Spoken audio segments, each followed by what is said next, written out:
오늘은 이사야 22장 15절로 25절의 말씀을 통해서 우리는 누구여야 합니까? 라는 제목으로 말씀을 나누고자 합니다.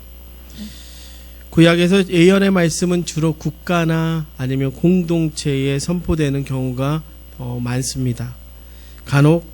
그런데 간혹 한 개인에게 아주 강력한 예언의 말씀이 선포되기도 하는데요. 바로 오늘 본문의 말씀이 그렇습니다. 오늘 본문은 하나님께서 선지자를 통해서 셈나라는 개인을 대상으로 말씀을 전하고 있습니다. 이 셈나가 누구인가? 셈나는요, 히스기야 왕 시대의 서기관이었습니다. 그가 특별히 담당했던 것이 뭐였냐면 왕궁의 국고, 그러니까 왕궁의 창고를 맡았던 자였습니다. 근데 그가 어느 정도의 사람이었기에 그에게 한 이사야 선지자가 하나님의 말씀을 선포하게 되었을까? 16절의 말씀에 보면요, 그가 자신의 개인 무덤을 묘실이라고 하잖아요. 그것을 호화스럽게 만들 정도의 힘을 가진 사람이었던 것으로 나옵니다. 문제는 이 시기가 어떤 시기였는가 하는 거죠. 이 시기가 나라가 굉장히 어려웠던 시기입니다. 히스기야 왕은 병으로 힘들어하고 있었고 그의 기세는 꺾여 있는 상황이었고요. 나아가 아수르라고 하는 나라가 이 이스라엘을 어떻게 하고 있어요? 위협하고 있던 그런 시기에 이 사람이 자기의 안위를 위해서, 자기의 재산을 축적하기 위해서 묘실을 짓고 또 별장을 짓고 있는 상황, 나라의 풍전등화의 상황이 별로 자기 자신에게는 중요치 않게 생각되어졌던 사람이 바로 이 셈나입니다. 근데 이런 셈나를 보면서 제가 셈나의 모습을 묵상하던 중에 저에게 던져졌던 질문이 이거였습니다. 너는 하나님 앞에 누구니? 나는 하나님 앞에 누구인가? 라고 하는 거예요. 그것을 여러분에게 묻는다면 여러분은 하나님 앞에 누구입니까? 오늘 말씀의 제목으로 한다면 우리는 누구여야 합니까? 그 셈나를 통해서 저를 보니까 상당히 충격적으로 저에게 그 모습이 다가왔습니다. 그리고 하나님께서 마치 묻는 것 같았습니다. 너는 누구니? 존재에 대한 질문, 단순히 어떤 존재의 질문이 아니라 하나님 앞에 살아가는 사명자로서 우리는 그 부름 앞에 어떻게 서 있는가 하는 문제입니다. 이 시대에 우리는 하나님 앞에 어떻게 서 있는가 하는 질문이 저에게 던져졌습니다. 그리고 여러분에게 던져졌습니다. 다시 한번 묻습니다. 우리는 누구여야 합니까? 오늘 말씀을 통해서 그 놀라운 사실을 발견하고 하나님 앞에서 살아가는 저와 여러분이 되시기를 간절히 축원합니다. 먼저 우리는 하나님의 일을 맡은 자임을 기억해야 합니다. 바로 하나님의 청지기임을 기억해야 합니다. 15절과 16절의 말씀 함께 보시죠. 15절 16절의 말씀입니다. 주 만군의 여호와께서 이르시되 너는 가서 그 국고를 맡고 왕궁을 맡은 자 셈나를 보고 이르기를 내가 여기에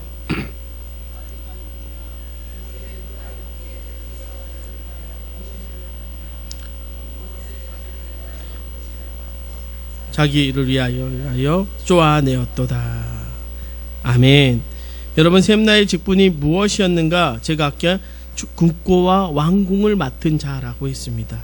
히스기야의 청지기입니다. 그래서 나라의 돈과 임금의 집을 관리하던 사람입니다. 그런데 문제는 어떻습니까? 셈나가 처음부터 그랬을까라고 하는 것이죠. 저는 아니라고 생각합니다. 오늘 본문 속에 셈나를 대신하는 사람의 이름이 나옵니다. 엘리야김 이름. 이 엘리야김도요, 처음에는 괜찮았습니다. 아주 잘했습니다. 아주 단단히 박힌 못이라고 오늘 말씀이 말합니다. 그런데 나중은 어떻습니까? 그 못이 떨어져 버렸다라고 말합니다. 그리고 그 위에 있던 물건들도 다 떨어져 버렸다라고 말합니다. 그렇듯 셈나도 그랬을 것입니다. 그럼 더욱이 히스기야 왕 하면 위대한 왕이지 않습니까? 그가 얼마나 하나님의 칭찬을 받았던 왕입니다. 그런데 처음부터 그가 그랬을 수 있는 상황도 아니었을 것입니다. 그런데 히스기야 왕의 힘이 기울어지고 자신의 힘이 점점 올라가던 시기, 즉 히스기야 왕의 반와수르 정책의 실패, 그리고 그가 병을 얻었을 때부터 그가 그렇게 됐는지도 모르지요. 아무래도 상황이나 환경적으로 셈나라고 하는 사람에게 힘이 쏠릴 수밖에 없었을 것입니다. 누구나 그렇지 않습니까? 저는 어떨까요? 저도 그런 상황이라면 얼마든지 그럴 수 있다는 것입니다. 힘과 권력을 누리고 싶고 자신을 드러내고 싶고 명예를 드높이고 싶을 것입니다. 뭔가 할 수 있다고 생각할 것입니다. 그래서 셈나가 한 것이 무엇입니까? 자신의 무덤을 만들었습니다. 묘실이라고 하죠. 아직 자기가 죽지도 않았는데 자기가 죽을 자리를 미리 준비했습니다. 자신이 앞으로 들어가는 묘실을 만들기 시작합니다. 아마도 그것이 자신의 힘과 명예를 드높이는 일이라고 생각했을 것입니다. 그리고 백성들 앞에게 자신을 드러내는 일이라고 생각했을 것입니다. 그것이 세상의 유혹이 주는, 우리에게 주는 달콤함이죠. 그리고 어떻게 되었을까? 점점 자신이 주인이 되어가게 되는 것입니다. 되어간다는 것은요, 자신을 주인처럼 생각하고 자신을 위해서 살아가는 것을 의미합니다. 그러니까 묘실을 만듭니다. 그럼 중국에서요, 중국의 반만년의 역사를 가지고 있지 않습니까? 중국의 왕들이 왕위에 오르자마자 처음으로 하는 일이 뭔지 아십니까? 무덤 만듭니다. 왜냐하면 그 무덤의 크기가 크면 클수록 어때요? 위대한 왕이라고 생각했습니다. 제가 중국에 단기 선교를 다녀왔을 때 그 진시황의 묘를 다녀왔습니다. 병마용이라고 하는 진시황의 묘를 갔는데 얼마나 큰지요? 다 발굴도 안 됐어요. 근데 거기에 진시황을 지키는 군사들의 모습이 있는데 얼굴 하나하나가 그 수없이 많은 이 석상을 만들어놨는데 얼굴이 다 다릅니다. 그냥 그 위에 그대로 뭐 발굴되지 않았으니까 그냥 그대로 그 위에다가 박물관처럼 만들어놨어요. 채 발굴이 되지 않으니까 어쩔 수 없이 그 정도로 크게 위용 있게 만들어놨습니다. 왜 그랬을까요? 내가 이렇게 대단한 왕이야 라고 하는 것을 보여주고 싶었을 것입니다. 그와 마찬가지죠. 지금 셈나는 점점 자신이 나라의 주인인 것처럼 착각하게 되어져 가는 것입니다. 그래서 저와 여러분, 우리는 삶과 신앙에서 이것을 돌아봐야 하는 것입니다. 분명히 해야 하는 것이 있습니다. 즉 셈나의 실수를 하지 않으려면 우리가 분명히 해야 할 것이 있습니다. 우리가 누구인가 하는 것. 나의 자리가 어디인가? 나는 하나님 앞에서 어떤 자리에 있어야 하는가? 그래서 누구여야 하는지를 분명히 해야 합니다. 그러기 위해서 생각해야 할 것이 무엇입니까? 바로 여러분의 삶의 주인이 누구인가? 여러분의 삶의 주인이 누구입니까? 대답 좀 해주세요. 누구입니까? 하나님. 우리가 대답은 정말 잘합니다. 예수님이라고 하고 하나님이라고 하고 하나님이시죠. 그것을 우리 모두가 너무나도 잘 압니다. 그럼 삶의 주인이 하나님이시라면 여러분의 삶은 주어진 것입니까? 가진 것입니까? 아유, 잘하시네요. 주어진 거죠. 그런데 착각하고 사용합니다. 그러지 않습니까? 창세기 1장 28절의 말씀을 우리는 오해하고 사용합니다. 하나님이 그들에게 복을 주시며 하나님이 그들에게 이르시되 생육하고 번성하여 땅에 충만하라. 땅을 정복하라. 바다의 물고기와 하늘의 새와 땅에 움직이는 모든 생물을 다스리라 하시니라. 여러분, 이것이 정말로 우리의 뜻대로 우리의 마음대로 정복하고 다스리라는 것입니까? 아니면 지키라는 것입니까? 여러분, 이것은요, 지키라는 것에 가깝습니다. 너희 하고 싶은 대로 하라는 의미가 아닙니다. 하나님의 뜻에 합당하게 하라는 것입니다. 그래서 저와 여러분은 청직인 것입니다. 그런데 이 말씀이 개발의 논리로, 정복의 논리로 사용되었지 않습니까? 그러다 보니까 땅과 자연 만물을 자연스럽게 파괴해 버립니다. 생육하고 번성하고 정복하는 것이 우리의 복이야 하고 정복해 버립니다. 식민지 정책을 그렇게 사용했었죠. 서양의 강대국들이요. 그런데 그 말씀이 아니었다는 거죠. 이것이 옳지 않습니다. 이런 차원에서 본다면 저와 여러분의 삶은요, 하나님이 가지라고 주신 것이 아니라 주어진 것입니다. 주어졌다라고 하는 것은요, 우리의 마음대로 해서는 안 된다는 것입니다. 그럼 무엇을 의미합니까? 주인의 뜻에 합당하게 해야 함을 의미합니다. 그렇게 하지 않으면 어떻게 될까요? 여러분, 아론의 아들 나답과 아비후를 기억하십니까? 레위기 10장 1절로 2절 말씀에 이렇게 말씀하시네요. 아론의 아들 나답과 아비후가 각기 향로를 가져다가 여호와께서 명령하지 아니하신 다른 불을 담아 여호와 앞에 분향하였더니 불이 여호와 앞에서 나와 그들을 삼킴에 그들이 여호와 앞에서 죽은지라. 그들이 하나님의 명령대로 하지 않았습니다. 자신들의 사명을 망각한 것이죠. 여러분은 우리가 청지기로 살아간다는 그것을 무엇이냐면 하나님의 명령대로 우리의 사명을 지켜나가는 것입니다. 그런 점에서 나답과 아비후는 착각했죠. 자신들이 제사장이니까 다른 불로 드려도 아무런 문제가 되지 않는다는 것으로 말입니다. 그 결과가 너무나도 비참합니다.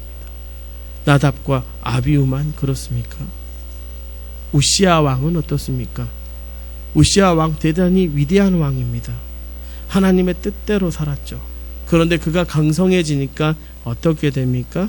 역대하 26장 16절 19절은 이렇게 말씀합니다. 그가 강성하여짐에 그의 마음이 교만하여 악을 행하여 그의 하나님 여호와께 범죄하되 곧 여호와의 성전에 들어가서 향단에 분향하려 한지라.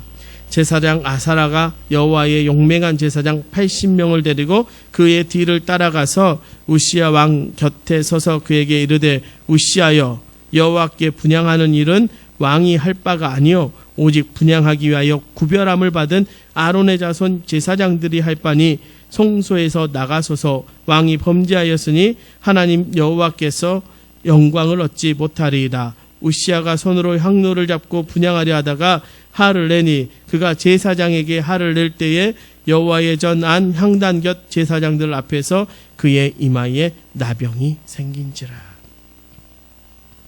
자신이 해서는 안 될 일을 합니다. 여러분, 이것이 청지기 직분을 망각한 것이고요. 말씀은 그것을 교만이라고 말합니다. 그래서 청지기가 해야 할 일은 자신에게 주어진 일을 해나가는 것입니다. 그 이상의 일을 해서는 안 된다는 것입니다. 그것이 교만이기 때문에 그렇습니다. 반대의 경우도 있습니다. 다윗의 경우입니다. 다윗은 어떻습니까? 자기 자신을 철저하게 청지기로 내어놓았습니다. 자신이 왕이지만 하나님을 왕으로 생각합니다. 역대상 17장 7절로 8절의 말씀입니다. 내 종 다윗에게 이처럼 말하라. 만군의 여호와께서 이처럼 말씀하시기를 내가 너를 목장 곧 양떼를 따라다니던 때에서 데려다가 내 백성 이스라엘의 주권자로 삼고 내가 어디로 가든지 내가 너와 함께 있어 내 모든 대적을 내 앞에서 멸하라였은즉 세상에서 존귀한 자들의 이름같이 같은 이름을 내게 만들어 주리라. 주님께서, 하나님께서 주권자로 삼는다, 심지어 아들이라고까지 선포하셨습니다. 그런데 그것을 받아들이는 다윗의 자세요. 이것이 이스라엘을 다스리는 다윗의 모습인데요. 같은 본문 21장 22절은 이렇게 우리에게 말씀합니다. 땅의 어느 한 나라가 주의 백성 이스라엘과 같으리이까. 하나님이 자기 백성을 구속하시려고 나가사 크고 두려운 일로 말미암아 이름을 얻으시고 애굽에서 구속하신 자기 백성 앞에서 모든 민족을 쫓아내셨사오며 주께서 주의 백성 이스라엘을 영원히 주의 백성으로 삼으셨사오니 여호와여 주께서 그들의 하나님이 되셨나이다. 무슨 말입니까? 내가 주권자가 아니라 하나님께서 주권자이십니다. 저는 청지기입니다. 라고 고백하는 것입니다. 그래서 다윗이 위대합니다. 왕이지만 하나님을 실질적인 나라의 주인으로 여기면서 청지기로서의 왕의 역할을 감당했던 위대한 왕입니다. 그래서 하나님께서 내 마음에 합한 자라 하신 것입니다. 결국 내가 주권자가 아니라 하나님께서 주권자이다. 그것은 저와 여러분에게도 마찬가지입니다. 여러분, 우리의 삶이 주어진 것입니다. 여러분의 직분이 주어진 것입니다. 여러분의 가정이 주어진 것입니다. 여러분의 공동체가, 우리의 교회가 저와 여러분에게 주어진 것입니다. 주어졌다라고 하는 것은요, 내 마음대로 할 수 있다는 것이 아닙니다. 누구의 뜻대로요? 주인의 뜻대로요. 주인이 하나님이시기 때문에 우리는 하나님의 뜻에 합당하게 지키면서 살아가시기를 부탁드립니다. 물어야죠. 모든 일 앞에 물으십시오. 하나님의 뜻대로 교회가 되어져 가기를, 하나님의 뜻대로 우리의 삶이 되어져 가기를, 하나님의 뜻대로 우리의 가정이 이루어져 가기를, 우리가 청지기로 살아가는 것이 바로 하나님의 뜻을 이루어가는 중요한 방법입니다. 그럼 우리가 청지기로 살아간다면 우리는 어떻게 살아야 하는가 하는 문제가 나오지요. 우리가 하나님의 청지기로 살아간다면 우리에게서 하나님의 영광이 나타나야 하는 것입니다. 18절의 말씀입니다. 반드시 너를 모지게 감싸서 공같이 각막한 곳에 던질 것이라. 주인의 집에 수치를 끼치는 너여, 내가 그곳에서 죽겠고 내 영광의 수레도 거기에 있으리라. 사랑하는 성도 여러분, 오늘 우리는 샘나를 타산지석으로 삼으면 됩니다. 아니 수없이 많은 말씀 중에 왜 샘나 이야기를 했을까요? 다윗의 이야기도 하고 좋은 사람을 들여다가 하기도 하면 좋은데요, 샘나가 저에게 강력하게 왔던 건 그의 삶과 반대로 살면 하나님의 영광이 드러나는 삶, 청지기의 삶을 제대로 살아갈 수 있겠구나라는 생각이 들었습니다. 오히려 반대되는 삶을 우리가 분석해 볼 필요가 있다라는 생각에서였습니다. 여러분, 우리가 우리의 사명을 감당해 갈 때요, 우리에게 지어지는 질문이 있어야 합니다. 내가 왜 이 자리에 세워진 이유가 무엇일까 하는 것이죠. 지금 하나님께서 나를 이 자리에 세우신 이유가 무엇일까? 여러분, 지금 그 자리에 여러분이 부름받은 이유가 무엇이라고 생각하십니까? 웨스트민스터 소요리 문답 첫 번째 질문은 이렇게 질문합니다. 사람의 제일 되는 목적은 무엇입니까? 답은 이렇습니다. 사람의 제일 되는 목적은 하나님을 영화롭게 하고 그를 영원토록 즐기는 것입니다. 바로 이것입니다. 여러분이 지금의 자리와 직분을 주시고 세우신 목적은요, 하나님의 영광을 드러내라는 것입니다. 샘나를 세운 하나님과 히스기야 왕의 목적은 동일하다라고 생각합니다. 주인의 영광을 위하여 일하라는 것입니다. 그런데 오늘 말씀은 샘나를 향해서 뭐라고 말합니까? 주인의 집에 수치를 끼쳤다는 것입니다. 만약 여러분이 있는 그 자리에서 수치를 끼치는 것이 무엇일까요? 우리는 이것을 생각해 볼 필요가 있습니다. 제가 내린 결론은 이것입니다. 하나님의 영광이 드러나지 않는 것입니다. 표면상의 손해를 끼치는 것은 세상이 말하는 수치이고요, 하나님 앞에 우리가 끼치는 수치는 바로 하나님이 드러나지 않는 것입니다. 하나님의 대신에 내가 드러나고 내가 높아지고 내가 영광을 받는다면, 즉 하나님의 영광이 드러나지 않는다면 우리는 수치를 끼치는 종이 되는 것입니다. 그것을 어떻게 아는가? 바로 알 수 있죠. 여러분, 하나님의 뜻대로 일하지 않으면 반드시 부딪힘이 나옵니다. 여러분, 발람을 기억하십니까? 민수기 22장에 보면 발람에게 이스라엘 백성들을 저주해 줄 것을 모압이라고 하는 족속이 부탁합니다. 결국 뭐 때문에 합니까? 돈 때문에 합니다. 그때 나귀가 입을 열어 말합니다. 나귀의 말이 아니라 누구의 말씀입니까? 하나님의 말씀이죠. 여호와의 사자가 그에게 이르되 너는 어찌하여 내 나귀를 이같이 3번 때렸느냐? 보라, 내 앞에서 내 길이 사악함으로 내가 너를 막으려고 나왔더니 나귀가 나를 보고 이같이 3번 돌이켜 내 앞에서 피하였느니라. 나귀가 만일 돌이켜 나를 피하지 아니하였더라면 내가 벌써 너를 죽이고 나귀는 살렸으리라. 발람이 여호와의 사자에게 말하되 내가 범죄하였나이다. 당신이 나를 막으려고 길에 서신 줄을 내가 알지 못하였나이다. 당신이 이를 기뻐하시지 아니하시면 나는 돌아가겠나이다. 그 일이 하나님이 기뻐하지 않으신다면 돌아가겠다라고 말합니다. 그러나 하나님은 오히려 가라 하시죠. 그리고 저주를 축복으로 바꾸어 버리십니다. 여기서 볼 수 있는 것은 우리가 사명을 감당하면 끊임없이 해야 할 기도는 내가 하나님의 기쁨이 되게 하여 주시옵소서. 하나님 드러나고 내가 드러나지 않게 하여 주시옵소서. 여러분, 여러분의 사명의 자리에, 여러분이 지키는 그 청지기의 자리에 하나님이 드러나셔야 됩니다. 하나님의 영광이 드러나야 합니다. 만약 내가 드러난다면, 우리가 그 자리에서 하나님을 보지 못한다면 우리는 하나님 앞에 수치를 끼치는 종이 되는 것입니다. 여러분, 그 영광 드러내는 믿음의 조상들이 그러지 않았습니까? 다니엘이, 모세가 다 하나님의 영광을 드러내며 살았습니다. 예수님은 어떠하십니까? 이 땅에 하나님의 사랑의 완성으로 사명을 감당하기 위해 하나님의 영광을 드러내기 위해 십자가를 지시지 않습니까? 하나님의 뜻 앞에 완전히 순종하고 복종하고 나아가 그 뜻을 이루십니다. 그래서 하나님의 영광은 예수 그리스도를 통해서 나타나지요. 이 일을 하는 데에서 예수 그리스도야말로 우리의 모범입니다. 그리스도께서 가르치신 모든 교훈과 이루신 모든 일에서 하나님 아버지의 영광이 드러나셨습니다. 요한복음 17장 4절에 아버지께서 내게 하라고 주신 일을 내가 다 이루어 아버지를 이 세상에서 영화롭게 했사오니. 예수 그리스도께서는 달려갈 길을 다 달리시고 그 마지막에 이렇게 아버지께 보고하실 수 있었습니다. 그가 이루신 일로 구원을 받은 그의 백성은 앞서가신 주의 모범을 따라 하늘에 계신 아버지를 영화롭게 해야 할 것입니다. 저와 여러분이 하나님의 영광을 드러내는 삶으로 바꿔줘야 합니다.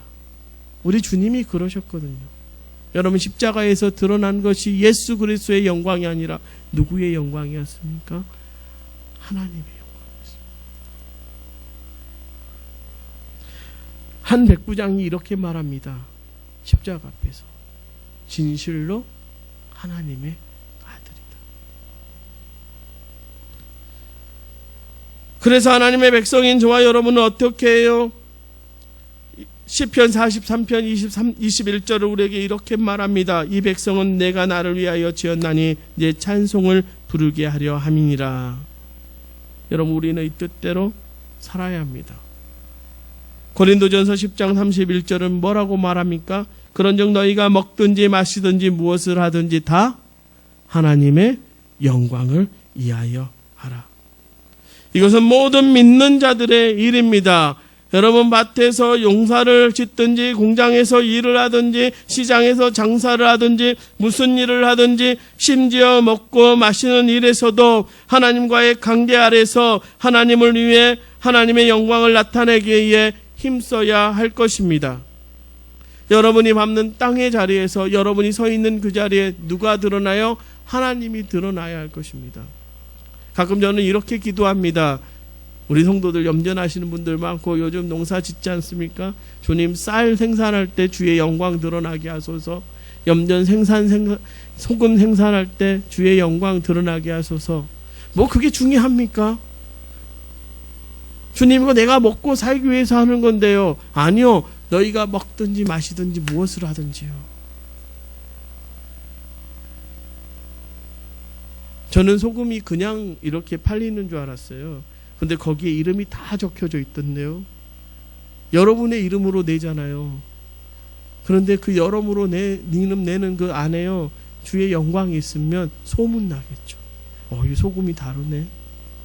이건 뭔가 달라. 여러분, 이겁니다.